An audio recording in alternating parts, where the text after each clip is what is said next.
Hi guys, आप कैसे हो? शायद आप बड़े मज़े में होंगे गाइस। आपका दोस्त हेमंत कुमार झा अपने चैनल पर आपका बहुत बहुत स्वागत करता है। मेरा आज का टॉपिक पास्ट इंडेफिनिट टेंस है। इसको हम सिंपल पास्ट टेंस भी कहते हैं। इसका एक नाम पास्ट सिंपल भी है और इसको हिंदी में सामान्य भूतकाल कहते हैं। गाइस, अगर लास्ट यस्टरडे रहे तो आप समझिए कि यह पास्ट इंडेफिनिट टेंस में है। लास्ट का यस्टरडे का यूज इस टेंस में होता है। जैसे guys, my brother came Ranchi yesterday. अब देखो, यस्टरडे मतलब बीता हुआ कल, जो बीत गया। अब देखो, लास्ट गत, ये बीता हुआ शब्द है। तो गाइस, लास्ट यस्टरडे का यूज पास्ट इंडेफिनिट टेंस में होगा।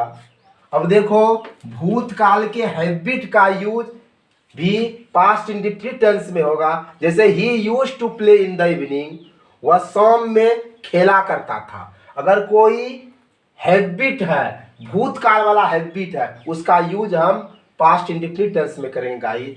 और suppose that it is time as though तथा एज इफ के बाद हम पास्ट सिंपल टेंस का यूज करेंगे। अगर सपोज दैट रहेगा या इट इज टाइम रहेगा, it is time as though रहेगा और एज इफ रहेगा, इसके बाद हम पास्ट इंडेफिनिट का यूज करेंगे। जैसे इट इज टाइम दैट है तो देखो, आई स्टार्टेड माई वर्क, या देखो आई स्टार्टेड माई वर्क, ये पास्ट इंडेफिनिट में है। और गाइस, भूतकाल के संपन्न किसी एक्शन के समय को इस टेंस में पूछा जाता है। जैसे व्हेन डिड ही गो,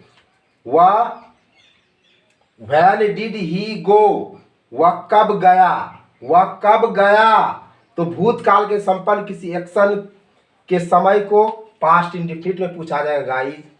तो गाइस, जब हम समझते हैं कि ये पास्ट इंडेफिनिट टेंस है क्या, जो अक्सर स्टूडेंट को परेशान करता है गाइस, तो आओ हम इसका डिफिनेशन जानते हैं।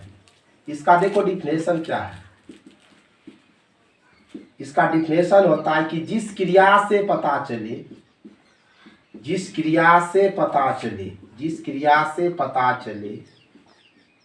कि कोई काम बीते समय में अर्थात अतीत में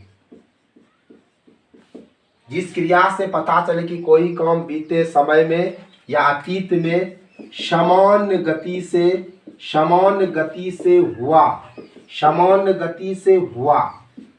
तो गाइस हम उसको पास्ट इंडेफिनिट टेंस कहेंगे। जिस क्रिया से यह पता चले कि कोई काम बीते समय में अर्थात अतीत में समान गति से हुआ। जैसे गाइस, मैं बाजार गया, ध्यान से देखो, मैं बाजार गया। इस सेंटेंस को देखकर आपको यह तो पता चल रहा है कि जिस क्रिया से पता चले कि कोई काम बीते समय में समान गति से हुआ, मैं बाजार गया, अर्थात बाजार जाने का काम समान गति से हुआ। तो गाइस, इसका डिफिनेशन इस तरह हुआ कि जिस क्रिया से पता चले कि कोई काम बीते समय में अर्थात अतीत में समान गति से हुआ। तो गाइस, जरा हम बोर्ड क्लियर करते हैं। अब देखो, इस टेंस का पहचान का क्या नियम है, कैसे हम पहचानेंगे। देखो, इसका पहचान का नियम क्या है। पहचान का नियम समझो, बड़े मजे से समझो। जिस हिंदी क्रिया के अंत में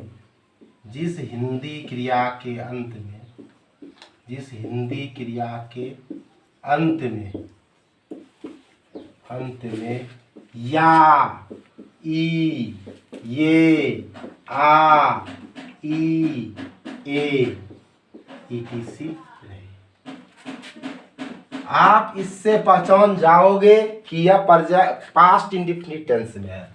जिस हिंदी क्रिया के अंत में या, ई, ये, आ, ई, ए, ये सब रहे तो आप समझ जाइए कि वह पास्ट इंडेफिनिट टेंस में है।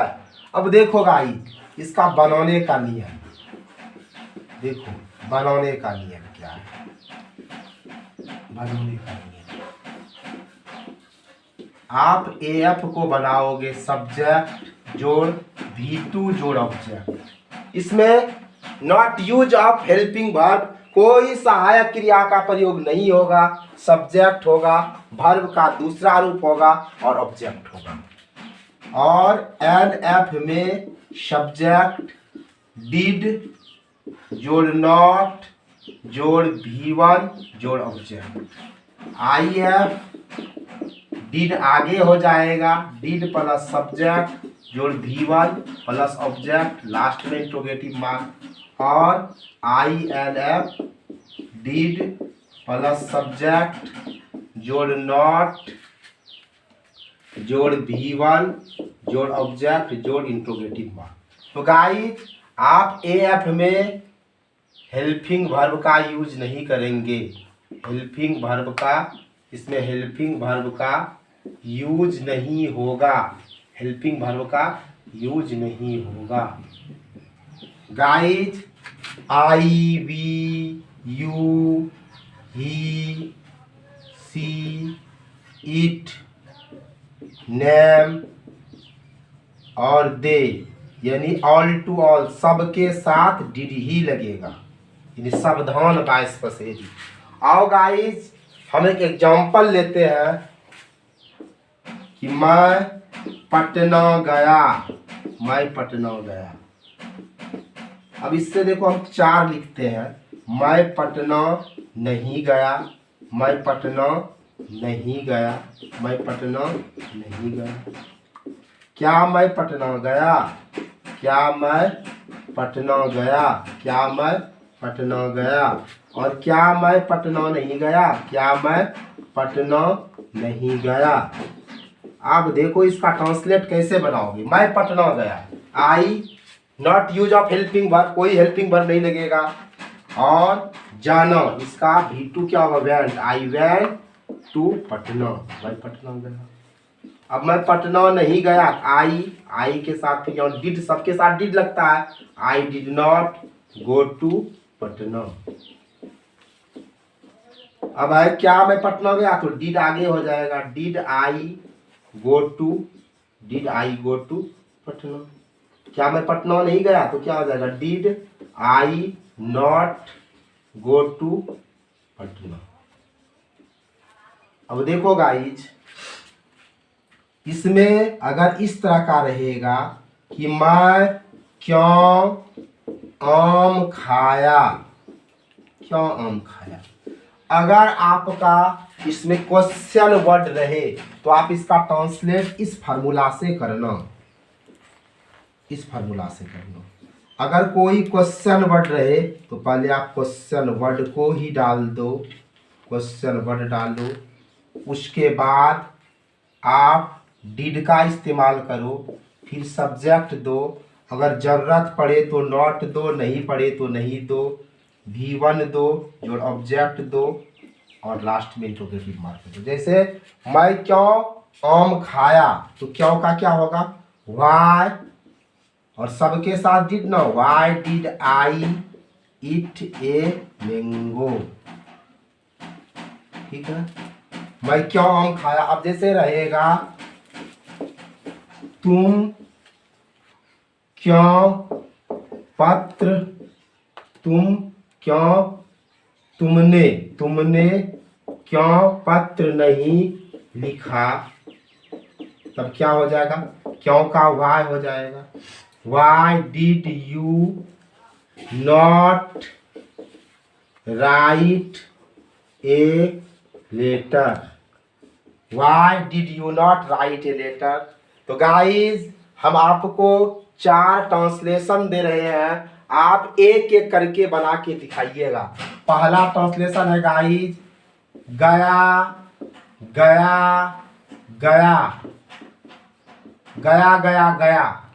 आप इसका ट्रांसलेट कीजिएगा गाइज, गया गया गया। और दूसरा बनाइएगा, राम नदी में कूदा, राम नदी में कूदा। आप इसका 4 नहीं, एक एक करके बनाइएगा। तीसरा, उसने एक छाता खरीदा, उसने एक छाता खरीदा। और गाइस चौथा बनाइएगा, मैंने मैंने उसे देखा। मैंने उसे देखा। तो गाइस आप इस चारों का ट्रांसलेट बनाइएगा, डू इनटू इंग्लिश करके कमेंट कीजिएगा।